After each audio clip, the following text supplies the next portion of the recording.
when they travel, his mother said, glancing up at him in Homer. He looked at Lulu's eyes to see if they were gray like Athena's, more green than gray, grayish green. He watched Lulu rest her hand for a moment on his mother's head. It was easy to see she was one of those women like his aunt, who's had a hard life, an emotional seafarer, his mother had always said of his aunt, who took things to heart and from whom tears spurted and flowed. My sister-in-law was an open house, she had said after her death, a summer house of feeling.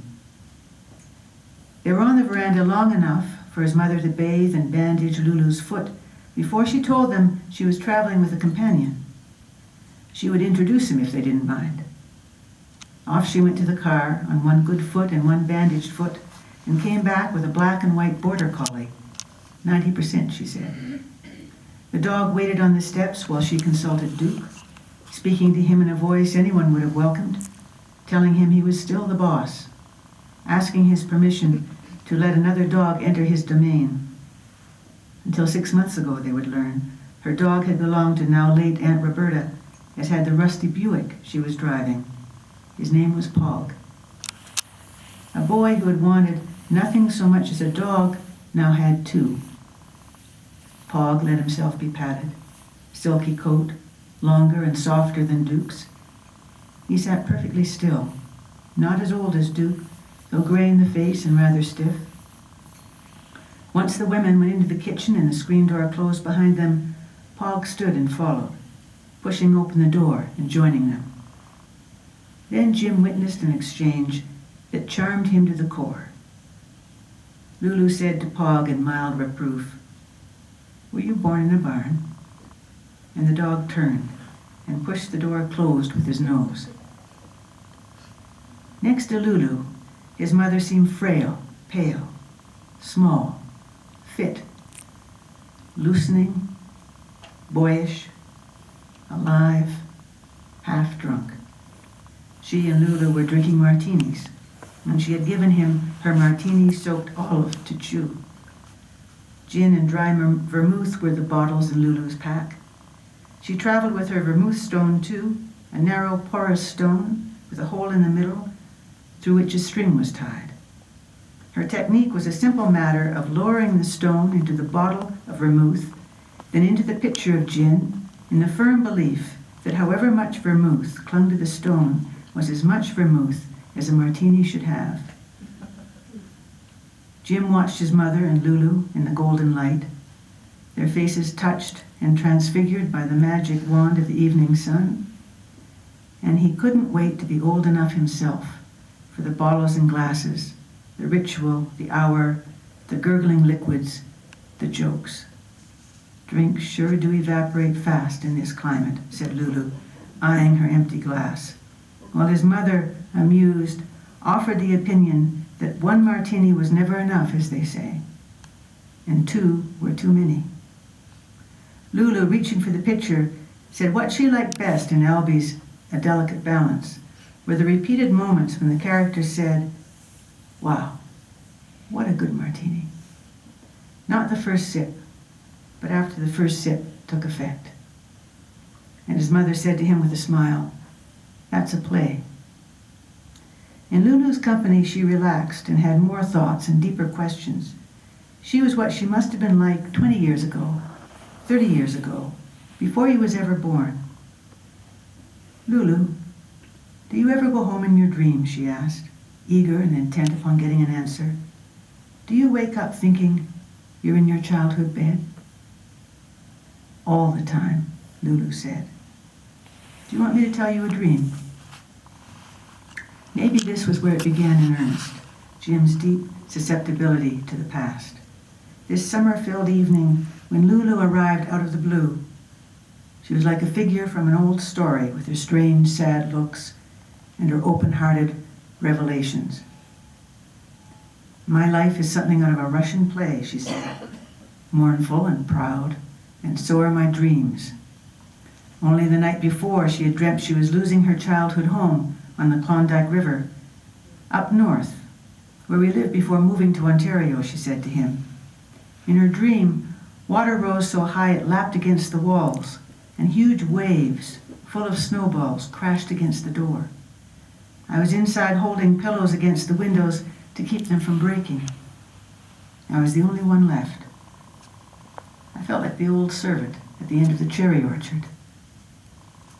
She was a vivid dreamer and an embittered one, since the men in her life refused to take her dreams seriously.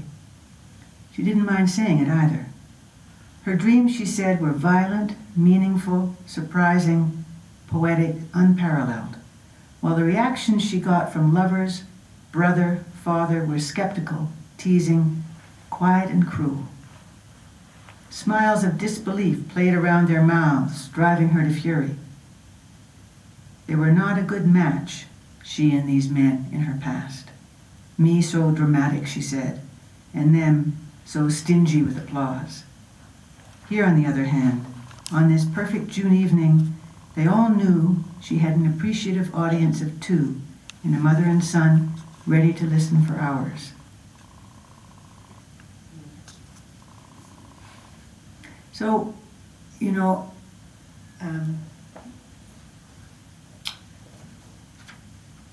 I know we said questions tomorrow, but at any point you can ask me a question. So just put a hand up, ask a question. But I'll talk a bit more. So in Ottawa, my writing room, my desk, my study is on the second floor. I have a view looking west. It's an old, used to be a sleeping porch, I guess. And the previous owner, this botanist, would fill it with plants and water the plants in the nude. So neighbors were quick to tell me when we moved in. And so I have, you know, well, it's sort of a mess. But there's a desk, there's a computer on the desk, and there's a rocking chair, and I do a lot of writing by hand. I put the writing on the computer, print it out, work on that. And over the years, I've jotted down thoughts on slips of paper that I've read in other sources. You know, it might be a newspaper article or a book, and I jot them down and I keep them in a little paper clip. Keep them together in a paper clip, and every so often I refer to some of these, remind myself of what it was that made me keep the. So I thought I'd read out a few of them to you. So one, James Salter wrote a book called Last Night. He's written different books, an American novelist, short story writer, and the line that I copied down was, "What is powerful is a glimpse of a truer life." What is powerful is a glimpse of a truer life. And I think that that's what Jim was seeing when he was watching his mother and Lulu that evening. He was seeing, you know, beneath the surface, people live together, stop seeing each other, really. We live our lives and we stop seeing much because we're caught up in the things we have to do. But you see someone living the deeper life that you want to live. And it is powerful when that happens. So it gives, it draws you and focuses you and gives you longing and direction. So another one I copied down was David Remnick. He's editor of The New Yorker now. But so he's been a writer for a long time. And this is an article years ago in the Globe and Mail. He was writing about Muhammad Ali. And he said, "A man's character changes and he becomes himself." And I was reading and I thought he was going to say, a man's character changes and he becomes someone else. But no, a man's character changes and he becomes himself, if you like, his true self. But as a novelist, that's the kind of thing you're working with. You're working with character and trying to understand the way people can change or fail to change. This is a line you'll all know from the Gospel of St. John. The night cometh when no man can work. And it wasn't that I was reading the Gospel of St. John, I wasn't, but I was reading a biography of someone, and engraved on his watch were those words, the night cometh. I think it was just the night cometh. And the full is when no man can work. We're running out of time. You know, life is short. You can only work for a while and then you won't be able to work anymore. And it's a good reminder. This is something my longtime editor said to me, Ellen. Something has to happen to change the world for these characters. What happens will then set the ending in motion. Because I have a lot of trouble with endings in my novels. Endings are really hard. Beginnings are hard. Middles are hard. But endings are the worst. And so she said that to me, and I think it might have been, we were probably in the middle of Alone in the Classroom, the novel before his whole life. Something has to happen to change the world for these characters. What happens will then set the ending in motion. I don't think I ever really quite succeeded in giving her what she wanted, but anyway, I thought she put it very succinctly, and I wrote it down. Here's one I wrote down as a jealous author. And it's Carl Jung, you know, the psychologist, philosopher, analyst.